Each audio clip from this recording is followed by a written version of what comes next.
waxaan aad iyo aad ugu mahadcelinayaa guddigii aan ka wada shaqaynay oo aan guddoomiyaha u ahaa waqtiga badan oo ay geliyeen 5 maalmood oo aan kala golahayn iyo habeen maalin macaa jimciin shaqaynay iyadoo ku hawlgelaya in arrintan cakiran oo hirigta oo dhaqaalihii Puntland oo dhan saameysay oo lacagihii shilin Soomaaliga ah iyo doolarka ka dhalatay in dadkoo dhan sugayaan in xal loo helo oo la furdaamiyo inta ku hawlanaa waxaan kaloo aad ugu mahadcelinayaa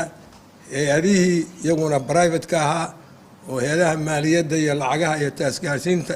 ay ka mid ahaayeen hadda nala jooga iyo ganacsatadii aan helay intaan ka gaari karo oo noo yimi iyo guddoomiyahoodii oo iyaguna hawsha aan ku guda jiray wixii ka soo baxna inay nala qaataan naga aqbalay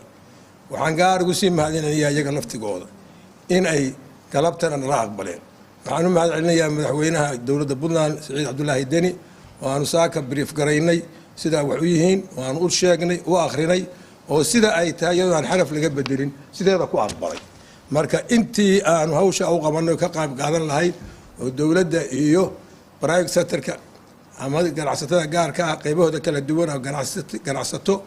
iyo hay'adoodii u dhaxaysay rugta ganacsiga iyo qaybahooda maaliyadda oo ah meelaha lacag kala socdaan intaba mahadaas bay leeyihiin ilaahayna khayr ka siiyo go'aanka ay nala qaateen annaguna haddaad wax soo qabatid oo aad wax shaqayn kara oo aad ku hawshootid laga aqbalo fulinteedina laga aqbalo lagala qayb qaadanayo waad ku farxaysaa ajarna Allah ka siiyo mashruucaana ilaahay waxaan ka baryayaa inuu noqdo inuu mashruuc najaxa u noqdo oo sidaas ay ku socoto wax kale oo nagu jeedno male waxa weeye dhibaatadaas inaan farsamo u helo aqooneed iyo dhaqaale inta ka koobanahay waad garanaysaan dadka halkaan fadhiya